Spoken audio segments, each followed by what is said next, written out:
नमस्कार दोस्तों, मैं हूँ राज। आप देख रहे हैं हाईवे 33।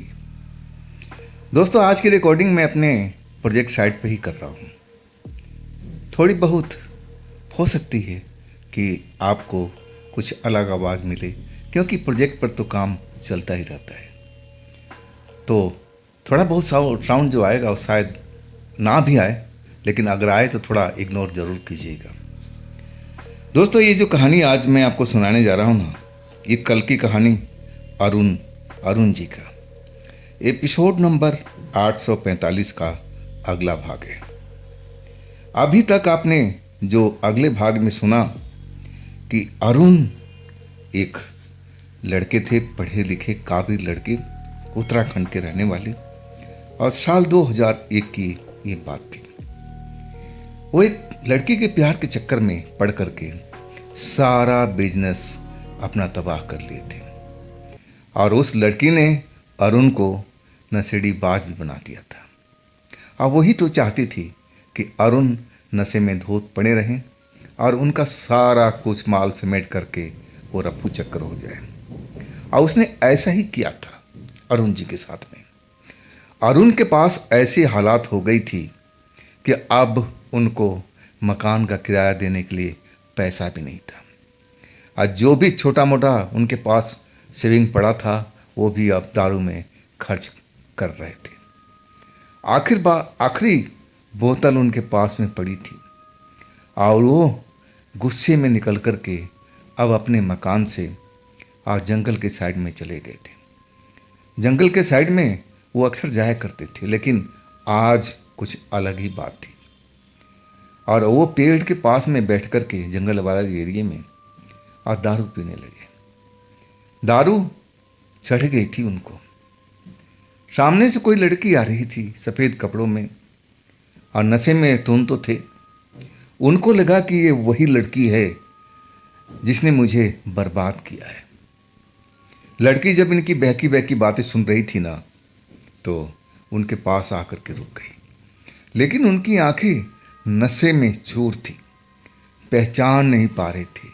वो धुंधली धुंधली उनको नजर आ रही थी, और उस लड़की को सब कुछ बताने लगे कि तूने मेरे साथ में क्या किया है, तूने मुझे बर्बाद कर दिया।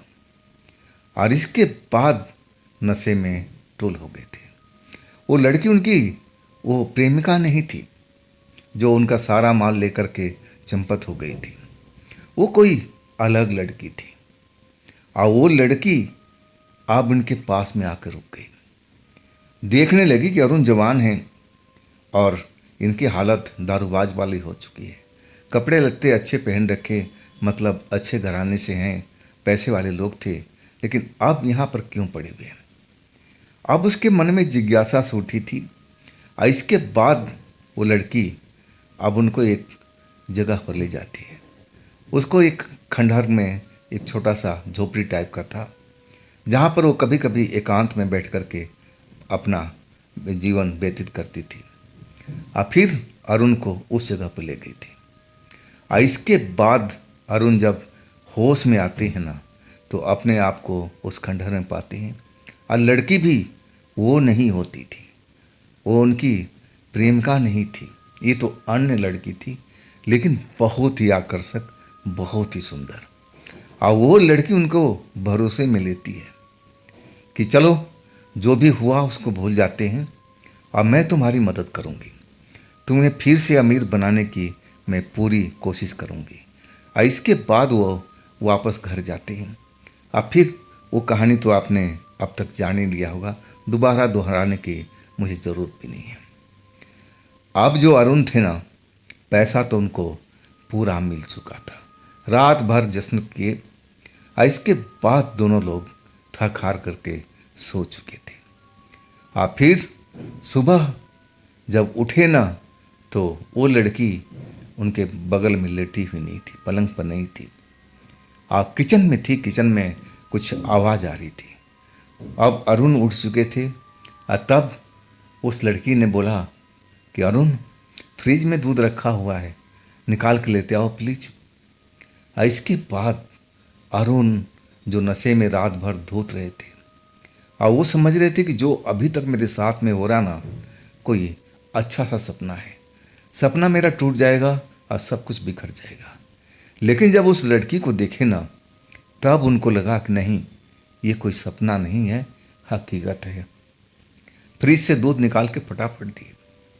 अब फिर जो पैसे जहाँ रखे थे अलमीरा के अंदर में, उसको जाके खोल के देखते हैं, और वैसे ही मटमैला रंग का जो थैला था, और उसमें सारा पैसा रखा हुआ था। और तब उनको तसल्ली हुई कि हाँ, ये कोई सपना नहीं था, ये हकीकत है। और फिर वो लड़की कहती कि अरुण, जल्दी से तैयार हो जाओ और जो करना है तुम करो, ये पैसा कहीं नाजायज़ जगह पर ख़त्म मत करना। और सुनो, ये पैसा एक तरह से उधारी है, अगर तुम पैसा कमा लिए तो इसको वापस भी करना है।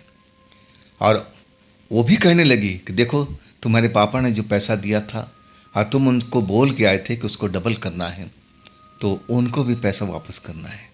ये तुम्हारे ऊपर कर्ज है, इसको तुम्हें भूलना नहीं है। हाँ, तुम्हें मेहनत से काम करना है, फिर नए सिरे से और उससे ज़्यादा ऊंचाई पर पहुंच जाना है, जो तुम्हारा पहला ऑफिस था। अब जो अरुण थे समझ चुके थे कि उनके पीठ पे पीछे एक महिला की हाथ है, और वो महिला फिर से ऊंचाई पर लेकर ले जाना चाहती है। और एक वो महिला थी, वो लड़की थी जो ऊंचाई पर से उनको नीचे धकेल दिया था, एक खड्ड में गिरा दिया था और नशे में धूत कर दिया था। और एक ये महिला है जो उनको क्या क्या सपने दिखा रही है, फिर से खड़ा करने की कोशिश कर रही है। आखिर ये है कौन? कई बार उससे पूछ चुके थे कि आप अपना परिचय तो दीजिए, लेकिन वो संक्षिप्त में बताई थी कि देखो, मेरे जो परिवार है ना, अब इस जगह पर नहीं रहता है, विदेश रहता है, मैं अपने घर में अकेले रहती हूँ, सारा सब कुछ मैं करती हूँ, मेरा डिसीजन चलता है यहाँ पर। और वो बता रही थी कि वो पैसा किसी से मांग के लाई है, उधारी लेके आई है, और इसको वापस भी करना है जब तुम इतना पैसा कमा चुके।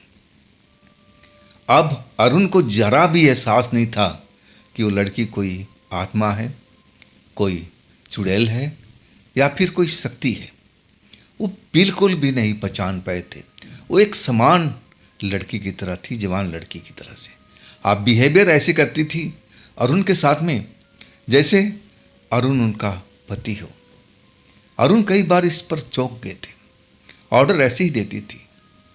इसके बाद अरुण सब कुछ समझ गए कि अब हम मुझे करना क्या है। इसके बाद वो घर से चले गए थे। उस घर में वही लड़की थी, अरुण की मैडम। अरुण अपने ऑफिस की तलाश में निकल चुके थे। जो उनका पुराना ऑफिस था ना, वो अब कोई दूसरा ले चुका था। अब वहाँ पर कोई ऑफिस खाली नहीं था। अब उनको एक ऑफिस मिला, लेकिन बड़ा ही एकांत जगह पर था, रोड के किनारे था, लेकिन ठीक था, हवादार जगह थी, चारों तरफ हरियाली थी, और ये भी ऑफिस इनको जच गया था। इसके बाद देरी नहीं किया लेन देन करने में।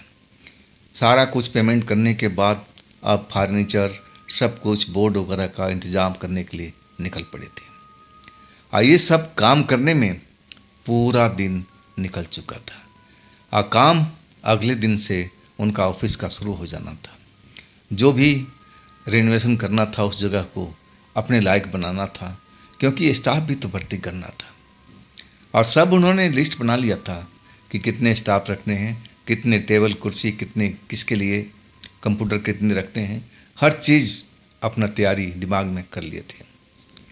घर जब लौटे ना, घर में ताला बंद था। चाबी थी उनके पास में, डबल चाबी थी उस लॉक की।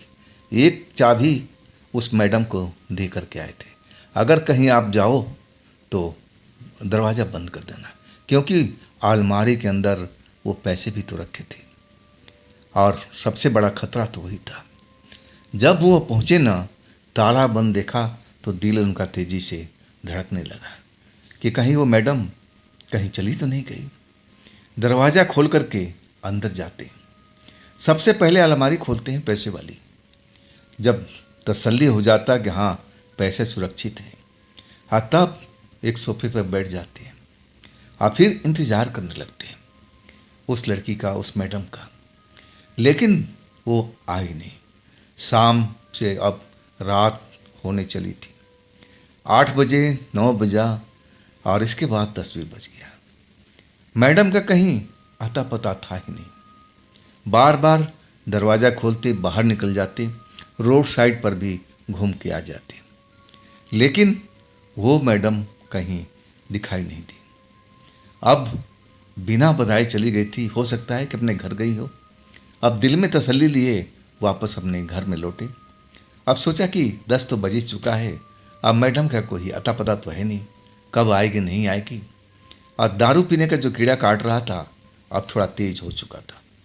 सोचे कि मैडम तो है नहीं, आज छक करके पी ही लेते, जो होगा देखा जाएगा। इसके बाद दरवाज़ा बंद करके आराम से अब चखना उखना ले करके अपना पैक पर पैक लगाने लगे। 3 पैक तो न जाने कभी ख़त्म हो गया था। अब पूरी बोतल आधा से अधिक खाली हो चुकी थी। लेकिन आज जो था उनको नशा चढ़ नहीं रहा था, जैसे उस जगह पर हुआ था, जंगल में हुआ था। आज पूरे होश हवास में थे। इसके बाद उनको एक पैक लेने के बाद में लगा कि नहीं, अब इससे ज़्यादा नहीं पीना चाहिए। अब मुझे नशा क्यों नहीं चढ़ रहा है, इस चीज़ पर वो चिंता में डूबे हुए थे। सोच रहे थे कि ये दारू में शायद कुछ मिलावटी है, तभी ये नहीं चढ़ रहा है। लेकिन जब दारू का सील सब कुछ देखे तो सब कुछ अपनी जगह पर सही था, ओरिजिनल था। तो उसमें कोई मिलावट जैसी तो थी ही नहीं। मतलब जो दारू था एक नंबर का ही था, उसमें कोई शक नहीं था। शायद सोच रहे थे कि मैं दिन भर घूमता रहा, काम के चक्कर में परेशान रहा, इसलिए मुझे दारू चढ़ नहीं रही है। नहीं तो अब तक ये टुल हो जाते। जितना इन्होंने दारू पिया अब तक बेड पर लुढ़क जाते। लेकिन आज ऐसा नहीं हो रहा था। वो रह रह करके मैडम का चेहरा ध्यान में आ रहा था। फिर कभी दरवाज़ा खोल देती, बाहर थोड़ा निकल जाती, और जब मैडम दिखाई नहीं देती तो वापस आ जाती। रात के 12 बजे तक वो जागे रहे। नशा जो था लग नहीं रहा था कि अरुण दारू पी रखे, बिल्कुल नॉर्मल अवस्था में थे। अब इसके बाद कई बार रोड का चक्कर काट आए थे, वापस लौटे। अब 12:30 बज चुका था रात का। और तब उनको लगने लगा कि शायद अब मैडम आज नहीं आएगी। आना होता तो कभी की आ गई होती, जरूर किसी काम में फंस गई है। इसके बाद उनको भूख लग रहा था। अब जो भी फ्रिज में था वो निकाल करके अब पेट अपना भरने लगे थे। आखिरकार करीब 12:45 बजे दरवाजे पर दस्तक होता है। जैसे ही दस्तक होता है वो जो कुछ खा रहे थे छोड़ छाड़ करके तेजी से दरवाजे पर भागे। दिल धड़क रहा था, उनको लग रहा था कि मैडम ही होगी, मैडम ही होगी। और जैसे दरवाज़ा खुला सही में मैडम बाहर खड़ी थी और अरुण को देख करके मुस्कुरा रही थी।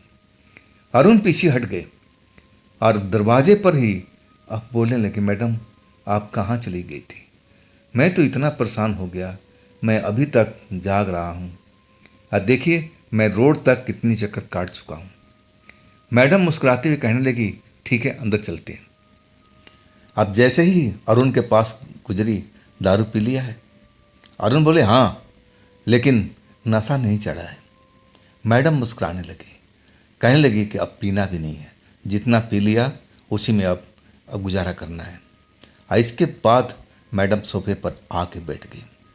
अब फिर पूरा दिन का अरुण से डिटेल मांगने लगी। अरुण सब कुछ बताते जा रहे थे कि मैंने ये काम का सब कुछ कर लिया है, कल से काम शुरू हो जाएगा। अब स्टाफ हायर भी करना है, और उसमें अब एक आध तो लड़की होना चाहिए, और फिर एक लड़का भी होना चाहिए इधर उधर भागने के लिए। अभी हम कम ही स्टाफ रखेंगे, जैसे जैसे अपना काम बढ़ता जाएगा स्टाफ बढ़ाते रहेंगे। ऑफिस तो हमारा खुला है और उस जगह पर नहीं है जहाँ पहले हमारा था। सब कुछ बताते चले गए थे। और वो मैडम सारा कुछ इत्मीनान से सुन रही थी। इसके बाद पूछने लगी कि क्या तुम फल फ्रूट खा के ही अपना पेट भर रहे हो कि कुछ अन्न भी खाया है? तब कहने लगी नहीं, मैं ऐसा कुछ नहीं खाया हूँ, जो फ्रिज में रखा हुआ था वही सब मैं फल फ्रूट को खा रहा हूँ। मैडम कहने लगी भूख लगी है तो बोलो, मैं खाना बना दूँ। लेकिन अरुण कहने लगे कि नहीं मैडम, रात ज़्यादा हो चुका है और आप भी ना जाने कहाँ से आ रही होंगी, थकी होंगी। और कहाँ रह गई थी आप?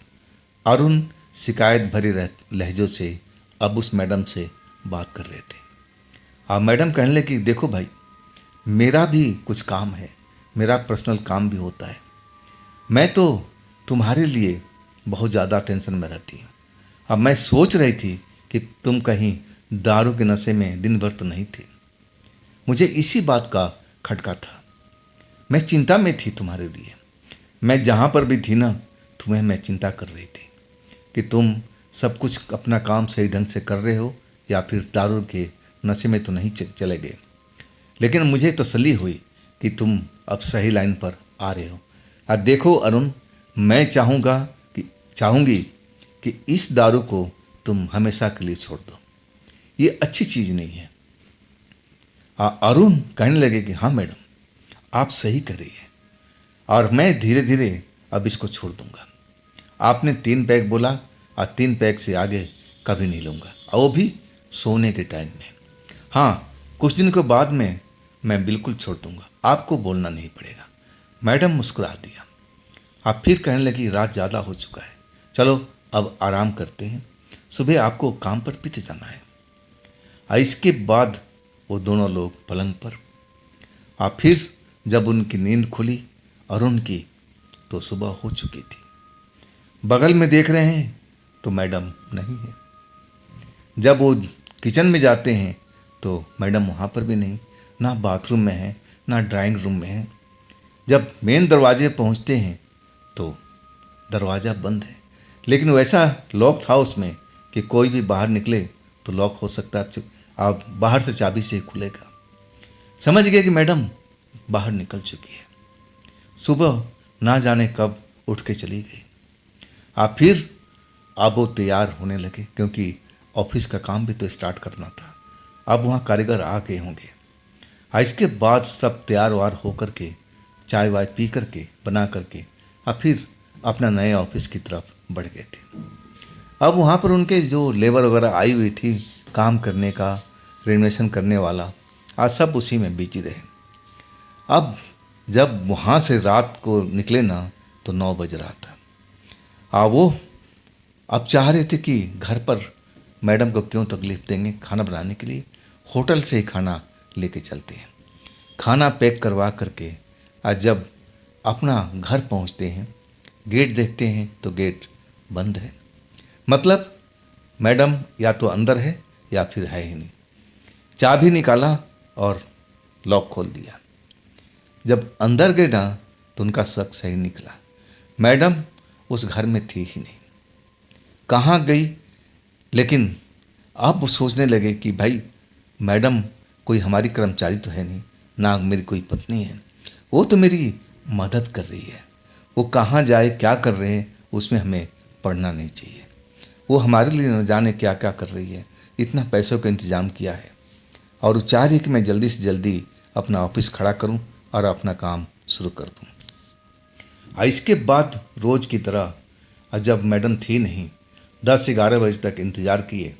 फिर अब खाना तो लाए थे, एक खाना जो पैकेट था अब फ्रिज में रख दिए कि मैडम जब भी आएगी, देर रात को हो सकता है तो खाना दे देंगे। इसके बाद दारू पीने बैठ चुके थे। अब 3 बैग क्या, जब कोई टोकने वाला ना हो तो कुछ ज़्यादा ही हो जाता है, और वही हुआ। लेकिन आज उनको नशा होने लगा था, सुरूर में आ चुके थे। अब फिर मैडम की याद आने लगी कि मैडम कहाँ रह गई है, कहाँ है मैडम। अब फिर घर से बाहर रोड के साइड में टहलने लगे, मैडम का इंतज़ार करने लगे। अब 11 बजा, 12 बजा, 12:30 बज गया। अब 1 बजने जा रहा था। रोड बिल्कुल सुनसान हो चुकी थी, एक भी कोई मुसाफिर चलता हुआ रोड पर दिखाई नहीं दे रहा था। और तब वो अपने घर की तरफ लौटने लगे। आज जैसे ही अंदर आते हैं ना, तो क्या देखते हैं कि मैडम पलंग पर तो सो रही है। अरे भाई, मैं मैडम को देखता रह गया, हर जगह देखा, तलाशा, बाहर तक गया। अब मैडम का कहीं अता पता नहीं था। ये कौन से रास्ते से आ गए। जब मैडम के पास पहुंचे तो मैडम ने आंख खोल दिया और कहने लगी कि मैं तुमसे नाराज हूं। आप समझ गए थे अरुण कि नाराजगी किस बात को लेकर के है। जरूर दारू के। और कहने लगे मैडम देखिए, 3 पैक से थोड़ा ज़्यादा लिया हूँ, उससे ज़्यादा नहीं लिया हूँ। और फिर वो माफ़ी मांगने लगे। अब मैडम मुस्कुरा करके माफ़ भी कर दिया कि चलो अब ध्यान रखना, 3 पैक तुमने बोला है तो चौथा पैक नहीं होना चाहिए। इसके बाद उनको याद आया कि खाना फ्रिज में रखा हुआ है, पैकेट निकाल के लाते हैं। लेकिन मैडम जी मना कर देती है, कहती कि नहीं, मैं भोजन करके आई हूँ, इसकी ज़रूरत नहीं है। और इसके बाद कहने लगती है, देखो अरुण, मुझे नींद आ रही है, अब मैं थकी हुई हूँ, अब मुझे डिस्टर्ब नहीं चाहिए। अब मैं सही कहूँ तो मैं नींद में जा चुकी थी जब तुम इस दरवाजे से अंदर आए थे। अब अरुण क्या करते भाई, अब वो भी जा कर के पलंग पर आराम से लेट गए। अब समझ गए थे कि मैडम ने बिल्कुल टच करने से मना किया है, मतलब थकी हुई है। अब फिर वो अपना सो चुके थे। सुबह उठे तो वही हालात, मैडम घर में थी ही नहीं। और फिर जब वो अपना ऑफिस में काम से लौटे तो घर में आए, तब भी मैडम नहीं थी। रात को 12 बजे तक वैसे ही पोजीशन रहा। वो फिर दारू पिए, 3 पैग नहीं ज़्यादा ही पी लिए थे। और आज भी उनको ऐसा महसूस हो रहा था कि नशा हो रहा है। लेकिन मैडम की याद में वो रोज़ की तरह रोड पर निकल चुके थे। वहाँ भी जाकर ढूंढे तो मैडम नहीं मिले। जब अरुण घर लौटते हैं ना, तो मैडम उसी पलंग पर आराम करती हुई मिली। अब फिर अरुण को अब एक तरह से डांटने लगी, अरुण तूने फिर आज शराब पी, वो भी ज़्यादा।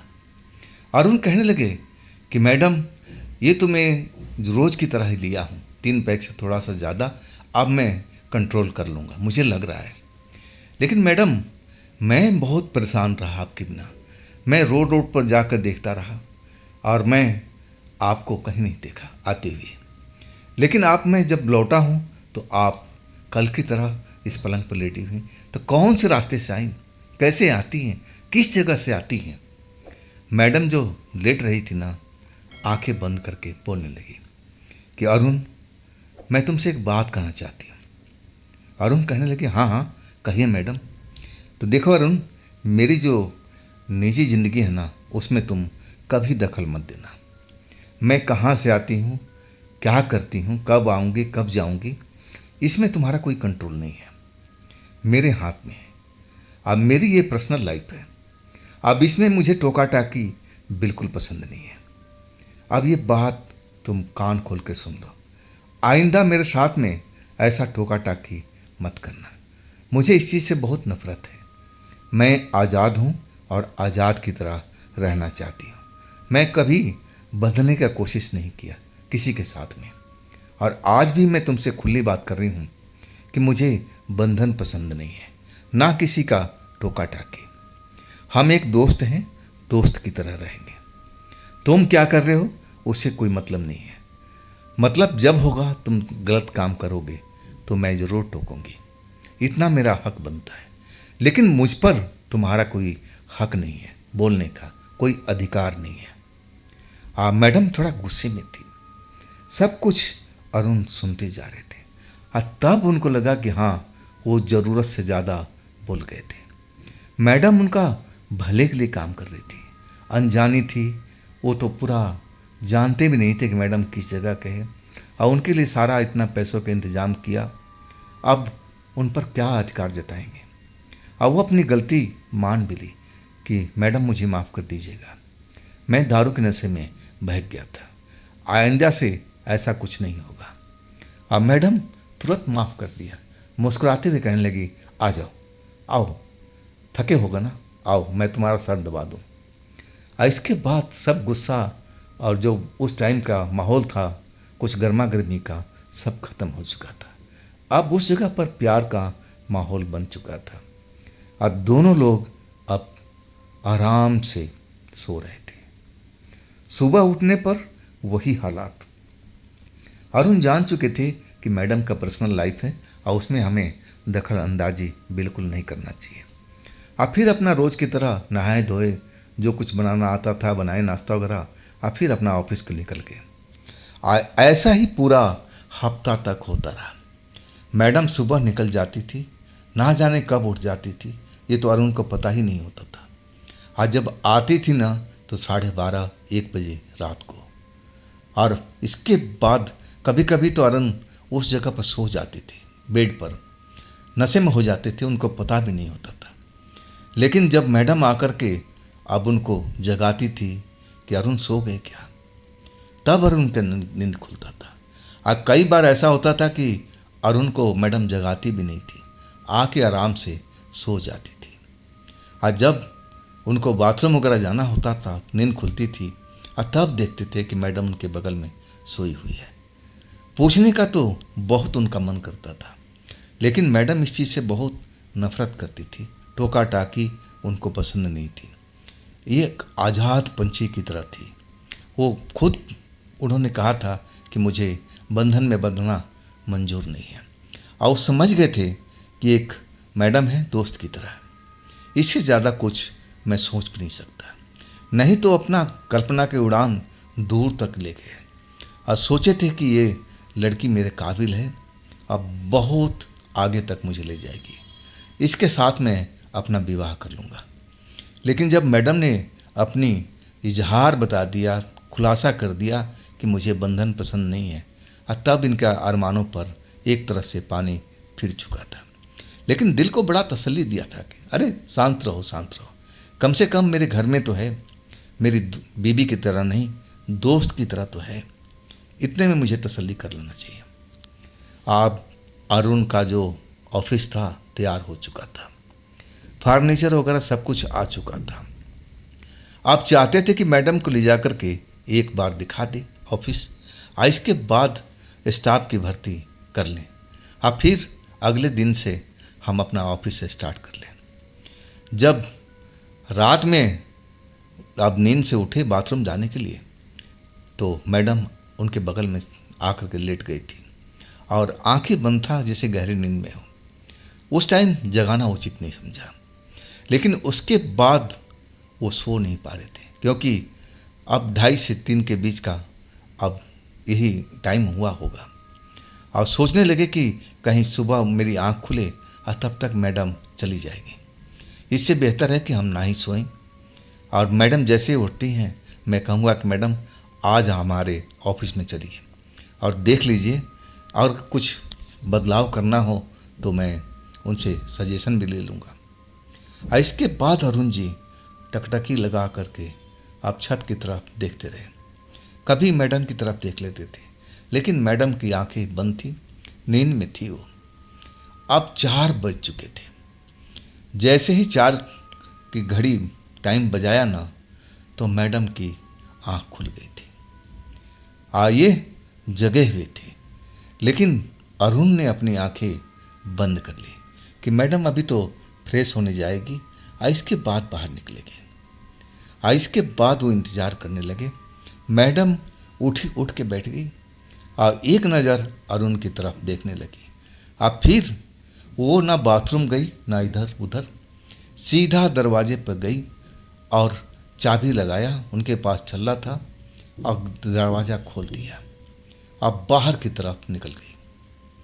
अब जो अरुण थे ना, हैरान थे कि सुबह के 4 बज रहे हैं, इस वक्त ना तो कोई साधन मिलेगा जाने का, ना अभी भी कोई सड़क पर होगा।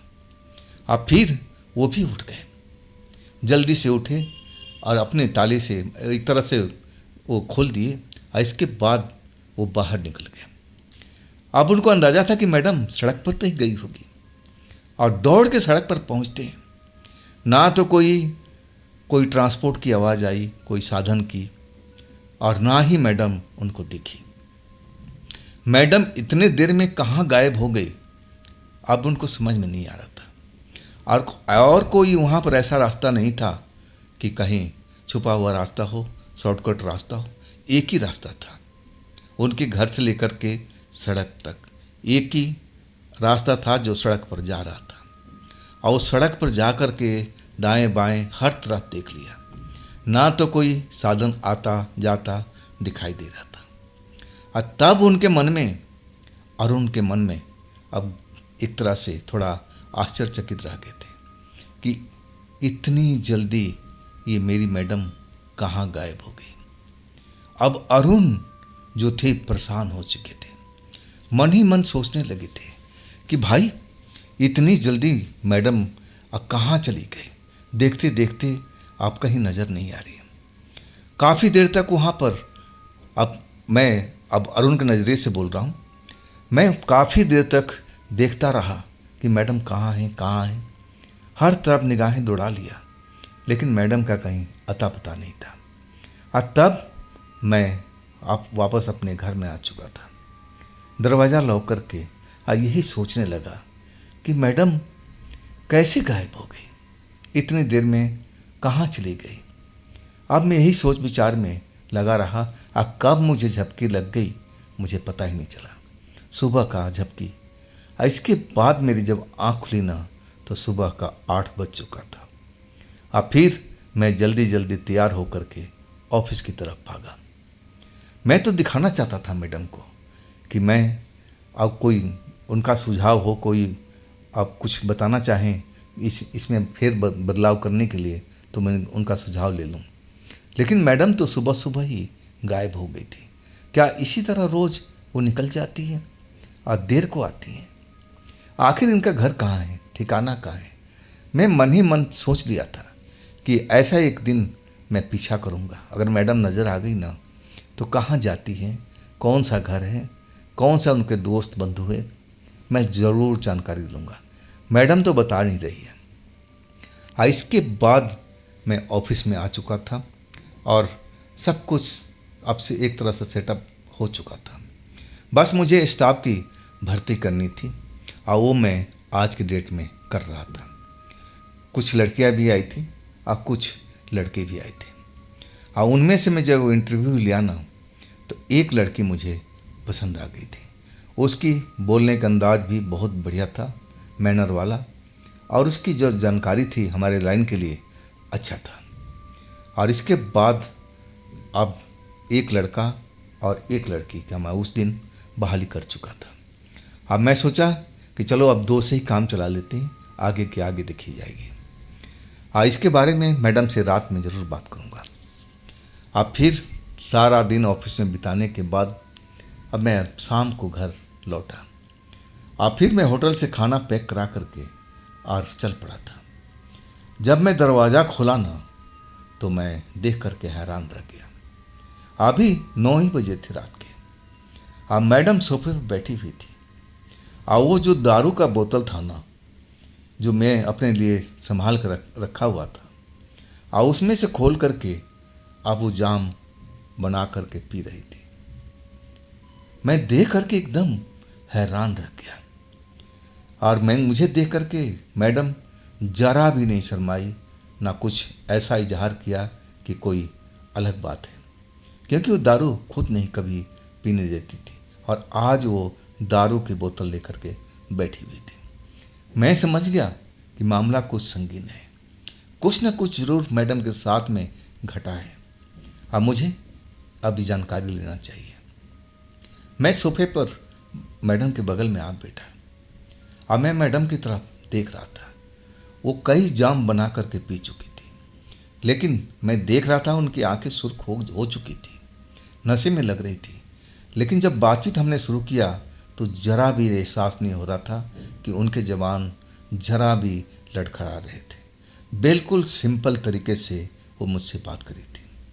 आप सबसे पहले उन्होंने पूछना शुरू किया कि अरुण, आज की प्रोग्रेस बताओ, क्या क्या किया। मैं सारा कुछ बता चुका था कि मैडम एक लड़की को मैंने अब स्टाफ में लिया हूँ, एक लड़का भी ले लिया हूँ। अब मैं तो आपको सुबह में देखा था जाते हुए और मैं पीछे से टोका नहीं। अब मैं आपको ऑफिस दिखाना चाहता था कि कोई बदलाव हो तो आपका मैं सुझाव ले लूँ। लेकिन मैडम आप इतनी जल्दी कहाँ निकल गई? मैं तो देख करके हैरान रह गया था। मैडम मेरी तरफ डांट के कहने लगी कि देखो अरुण, मैंने तुमसे उस रात को बोला था कि मेरी कुछ निजी ज़िंदगी है और मैं निजी ज़िंदगी किसी से शेयर नहीं कर सकती। और फिर वो मुझे एक तरह से डांटने लगी थी कि आइंदा कभी मेरा पीछा भी मत करना। और डांट में जो एक आवाज़ थी न खौफ वाली, मैं आवाज़ सुन के थोड़ा सा डर चुका था और वाकई में लगा कि मुझे ऐसा करना ही नहीं चाहिए। और मैं जो सोच रहा था ना कि मैडम के बारे में जानकारी लूँ, पता लगा लूँ, अब सब कुछ दिमाग से उतर चुका था। तब मैडम पूछने लगी, छोड़ो ये बात तो ख़त्म हो गई, अब कब से तुम्हारा मेन काम शुरू हो रहा है? मैंने कहा कि मैडम कल से ही मैं अपना काम शुरू कर रहा हूँ और देखना मैं जल्दी तरक्की पर तरक्की करता जाऊँगा। और तब मैडम कहने लगी, हाँ तुम्हारे पास बहुत कम दिन बचे हुए हैं, अब मैं चाह रही हूँ ना कि जल्दी से जल्दी तुम अपनी उसी ऊंचाई पर पहुँचो। मैं जब सुना कि मेरे पास में कम दिन बचे हुए हैं, क्या मतलब है? मैडम मुस्कुरा कहने लगी कि वो मतलब नहीं है, मैं चाहती हूँ, मैं एक मन में टारगेट रखी हूँ कि मैं इतने दिन के अंदर में तुम्हें उस ऊंचाई को छू लेना चाहती हूँ। तुम्हारे काम के प्रति की बात कर रहा हूँ, तुम गलत मतलब मत निकालना। और तब मुझे थोड़ा दिल में तसल्ली हुई, नहीं तो दिल के धड़कन मेरा बढ़ चुका था। मैं सोचा कि मैडम कहीं ये तो नहीं जान गई कि मेरा मौत कब होने वाला है। मैं घबरा सा गया था, लेकिन मैडम मुस्कुरा करके हंसने लगी और इसके बाद मैं भी हंसने लगा। और तब कहने लगी मैडम कि मैं कल तुम्हारे साथ में चलूँगी ऑफिस में, सब कुछ देखूँगी। और इसके बाद वही हुआ। सुबह में अब हम लोग मैडम और मैं चल पड़े थे ऑफिस में। उस टाइम मेरे पास में बाइक थी, अब पहले कार हुआ करती थी, लेकिन कम से कम अब तो बाइक मेरे पास में नई आ चुकी थी। अब बाइक पर मैडम को मैं बिठाया ना तो मुझे लगा कि मैडम में ज़रा भी वजन नहीं है, बिल्कुल फूल के समान वजन लग रहा था बाइक पर। अब मैं तो हवा से बातें करता हुआ चल रहा था, लेकिन मैडम कहने लगी, अरुण इतनी तेज़ी ठीक नहीं है। मैं कहने लगा, मैडम क्या आपको तेज़ स्पीड में मज़ा नहीं आता? वो कहने लगी, मुझे बहुत मज़ा आता है, मैं तो तेज़ स्पीड में उड़ती हूँ, लेकिन मुझे तुम्हारी चिंता है। ये मोटरसाइकिल है भाई, कार नहीं है, और इतना तेज़ चलाना ठीक भी नहीं है पहाड़ी रास्तों में। और तब मुझे स्पीड कम करना पड़ा। जब मैं ऑफिस में पहुंचा ना तो वो लड़का लड़की, अब मैडम ने देखा, उनसे कुछ पूछना चाहा जिसका वो जवाब भी सही ढंग से दिए। और इसके बाद पूरा ऑफिस घूम के देख लिया और कहने लगे कि हाँ बहुत बढ़िया तुम्हारा ऑफिस है और इसमें तुम बहुत जल्दी तरक्की करोगे। और इसके बाद कहने लगे, अरुण मुझे जाना है, अब तुम अपना ऑफिस संभालो और मैं रात को लेट आऊँगी, मेरा इंतज़ार मत करना, ना मेरे लिए कोई खाने का प्रबंध करना, मैं खा पी के आऊँगी। और उसके बाद मैडम रोज़ रात को लेट आती थी। जब मैं खा पी कर सो जाता था और जब बाथरूम करने के लिए उठता ना, और तब मुझे मैडम मेरे बगल में सोई हुई दिखाई देती थी। मेरा ऑफिस का काम शुरू हो चुका था और इसके बाद जितने मेरे कस्टमर छूटे हुए थे सबको मैं अपना नया काम बताने लगा कि आप मेरा ये नया ऑफिस खुला है नए नाम से। और इसके बाद सही मायने में जो मेरे पुराने कस्टमर थे जो टूट चुके थे अब मेरे पास आने लगे थे। मैं सही मायने में जो महीना दिन का काम होता था ना, मैं एक दिन में करने के लिए तैयार बैठा था और उसी स्पीड से मैं काम अपना कर रहा था। और हमारे जो 2 कर्मचारी थे, एक लड़का लड़की, वो भी बहुत मदद करते थे, अपने घर की तरह काम करते थे। मुझे उनसे बहुत ही संतुष्टि मिल रही थी। एक परिवार जैसा हमारा माहौल था। हम 3 लोग मिलकर के पूरा ऑफिस को संभाले हुए थे। और मैं मैडम से कहता कि चलिए ना आज देख लीजिए कितना अब हम आगे बढ़े हैं। तो कहने लगी, मैं सब कुछ जानती हूँ, तुम कितना आगे बढ़े हो मुझे सब कुछ मालूम है। मुस्कुरा देती थी। मैं समझता था कि मेरे दिल की तसल्ली के लिए वो बता रही है। मैं आज तक नहीं समझ पाया था जब तक मैडम का क्या मतलब है, कैसे जान गई है कि ऑफिस में सब क्या चल रहा है, कैसे मालूम है, मैं समझ नहीं पाया था। मुझे तो लगता था कि मैडम मजाक कर रही है, लेकिन वाकई में उनको सब कुछ मालूम होता था और एक एक चीज़ पूछने पर वो बता देती थी। मैं पूछता था कि मैडम आज बताओ हमने क्या क्या काम किया। अब फिर वो पूरा फर्राटे से सारा काम का डिटेल देती थी।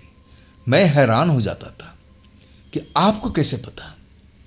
तब मैडम कहने लगी कि देखो, मुझे ज्योतिषी विद्या भी आती है, मैं तुम्हारा चेहरा पढ़ लेती हूँ।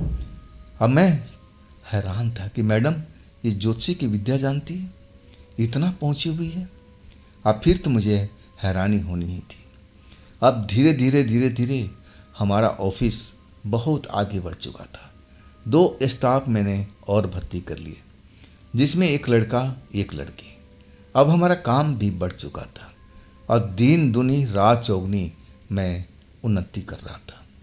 जितने छूटे हुए कस्टमर थे सबको अपने भरोसे में ले लिया था।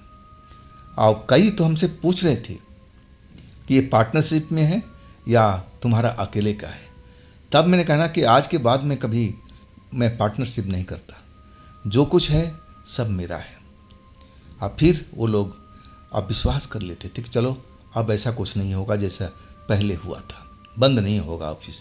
उनको भी विश्वास होने लगा था और हम रात दिन मेहनत करते थे सारे स्टाफ मिल करके।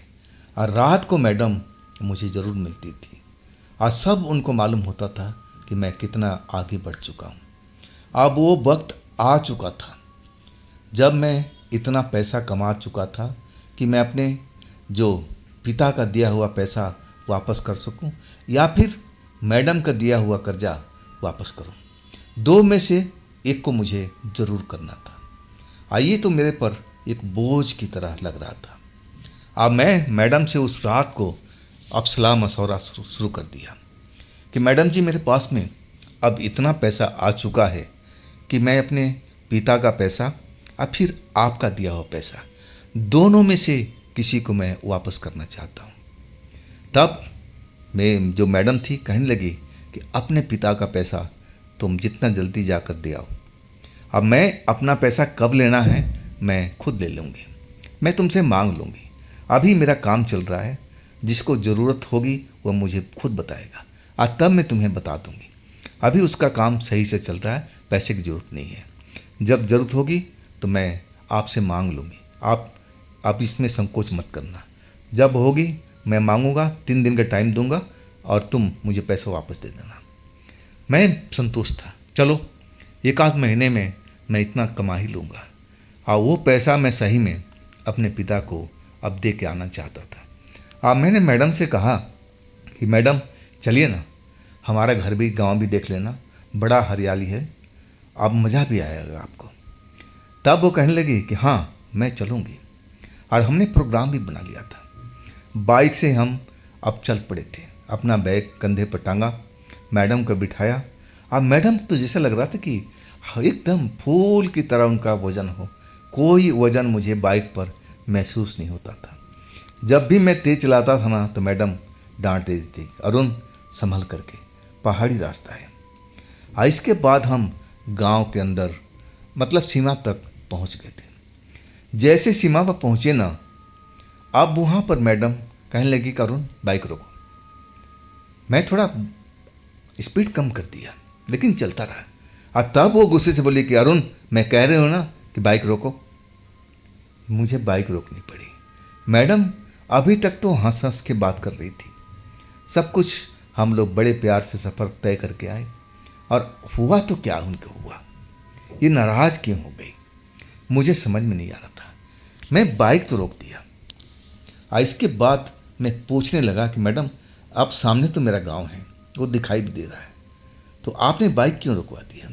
और वो बाइक से उतर गए और कहने लगे करुण तुम ऐसा करो, तुम अपने घर जाओ, पैसे दे आओ और मैं तुम्हारा यहीं पर इंतज़ार करूँगी। मैं हैरान था कि पहाड़ी रास्ते पर ना जाने किधर से कौन आ जाए, क्या हो जाए, कुछ मालूम नहीं, क्योंकि जंगली जानवर भी तो रहते थे। अब मैं उनको खतरे से आगाह करने लगा कि मैडम देखिए यहाँ पर रुकना ठीक नहीं है, मानता हूँ दिन का टाइम है, लेकिन फिर भी जंगली जानवर यहाँ पर काफ़ी हैं। लेकिन वो कहने लगे कि नहीं, मुझे किसी से खतरा नहीं है। अब तुम जाओ, अपने पिताजी को पैसा दे आओ, अब मैं तुम्हारा यहीं पर इंतज़ार करूँगी। इसके बाद एक पत्थर पर जा कर के बैठ गई। मैं बाइक तो रोक ही दिया था, फिर जा कर के मैडम को मनाने लगा, लेकिन मैडम टस से मस नहीं हुई। मैं पूछ रहा था कि कारण क्या है। आप तो चली थी वहाँ से कि आप मेरे घर पे चलोगी, मेरे परिवार से मिलेगी, और यहाँ पर आकर के गांव की सीमा पर आप रुक गई, मतलब क्या है। लेकिन वो डांटने लगी, कहने लगी अरुण, मैं आपको बताई थी ना कि मुझे टोका टाकी पसंद नहीं है, मुझे ऑर्डर अच्छा नहीं लगता है, जो मैं कह रही हूँ वही करो। तुम अपने पिता के घर जाओ, पैसा दो, और जब तक रहना है तुम अपने घर पर रहो, मैं तुम्हारा यहीं पर इंतज़ार करूँगी। अब फिर वो दूसरी तरफ देखने लगे। मैं समझ गया कि ना जाने मैडम को क्या कौन सा गुस्सा आ गया, क्यों आ गया, क्या मैंने रास्ते में कोई बदतमीजी तो नहीं कर दी, या फिर मेरे ये माता पिता से मिलना नहीं चाहती। मुझे यही लगा था। मैं समझ गया मन ही मन में कि ये शायद संकोच कर रही या फिर शर्मा रही। और मैं कहा कि मैडम बस मैं गया और पैसा दूंगा, पानी पीऊंगा और फिर वापस आ जाऊंगा, इतना तो इंतज़ार कर ही सकती हैं आप।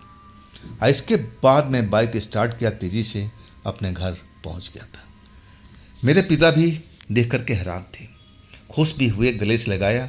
मैं अपने माँ से मिला, परिवार में और भी सदस्य सबसे अब मिलना हुआ। अब फिर मैं पिता को अकेले कमरे में ले गया। उनकी जो जमा पूंजी थी सब मैंने उनको लौटा दिया, और कहने लगा कि पापा, मैं आपसे बोला था ना कि मैं इतना पैसा दूंगा डबल करके, और देखो जितना आपने दिया था अब मैं उससे डबल करके दे रहा हूँ। पापा मेरे बहुत खुश थे। अब कहने लगे बेटा ये तो चल ठीक है, ये भी पैसा तेरा ही है, मैं क्या आसमान में पैसा लेके जाऊंगा, तेरे ही तो काम आना है। ये पैसा मैं तेरे शादी के लिए सब इकट्ठा कर रहा हूँ। और देख मैंने एक लड़की भी देखी है, सुंदर सी लड़की, और रुक जा तुझे मैं तस्वीर दिखाता हूँ।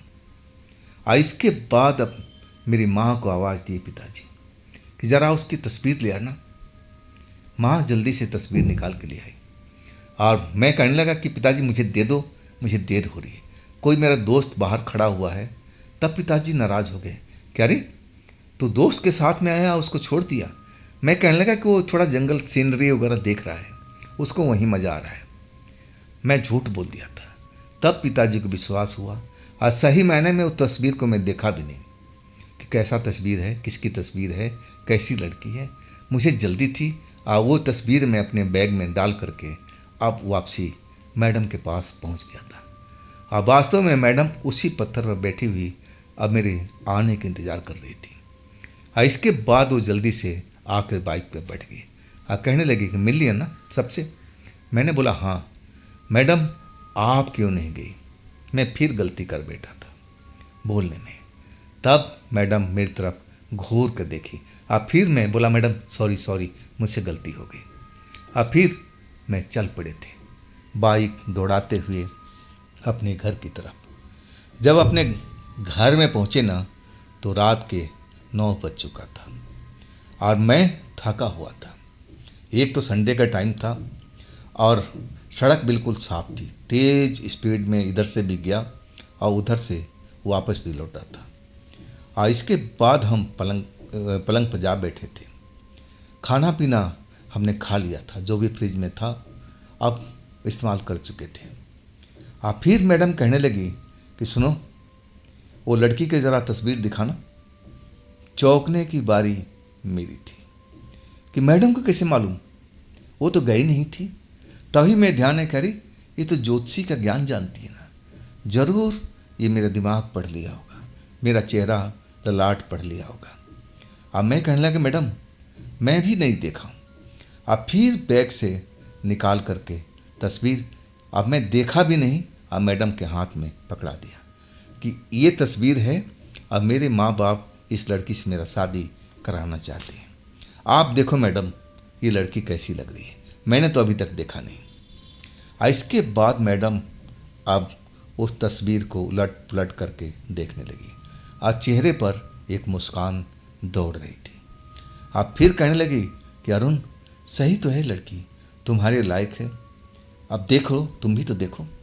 अब फिर उसने पलट करके मुझे तस्वीर को दिखाया। वाकई में जैसी मैडम थी ना, सेम वैसी ही लग रही थी, बस थोड़ा सा 19-20 का फर्क था। मैं तो खुद देख करके हैरान रह गया था कि कहीं गलती से मैडम का तस्वीर हमारे घर तो नहीं पहुंच गई। लेकिन जब ध्यान से देखा ना, तो उसमें थोड़ा सा 19-20 का फर्क था। अब वो फर्क मैं बारीकी से देख चुका था। अब मैडम मुस्कुरा के कहने लगी कि क्या तुम्हें लगा था कि ये मेरी तस्वीर है? मैंने बोला हाँ मैडम, बिल्कुल डिट्टो आप ही की तरह तो ये लड़की लग रही है। मैडम मुस्कुरा के कहने लगी कि ये लड़की मुझे भी पसंद है और तुम इससे शादी कर सकते हो। अब फिर हम दोनों, रात हो चुका था, अब फिर हम बिस्तर पर आ गिरे थे मैडम के बाहों में। अब सुबह कब हुई मुझे पता ही नहीं चला। तो दोस्तों, ये थी आज की कहानी मैडम जी का। इसके आगे के भाग मैं थोड़ा जल्द लेके आऊँगा, लेकिन अभी उसमें टाइम लगेगा। कल मैं मैडम जी का, आशीष का कहानी लेके आ रहा हूँ। कई दर्शकों का अब जो मैसेज है मेरे पास में आया है, और वो मैं सबको बता चुका हूँ कि कल की डेट में मैडम आशीष जी की कहानी आएगी 17 भाग। और 17 भाग आने के बाद में अब उसके बाद ये वाली कहानी को मैं पूरा करूँगा। थोड़ा सा आपको इंतज़ार ज़रूर करना पड़ेगा। लाइक कीजिए, सब्सक्राइब कीजिए, और फिर हम मिलते हैं मैडम और आशीष जी की कहानी में कल, सेम टाइम पर, सेम चैनल पर। तो नमस्कार दोस्तों, आप अपना ख्याल ज़रूर रखिएगा।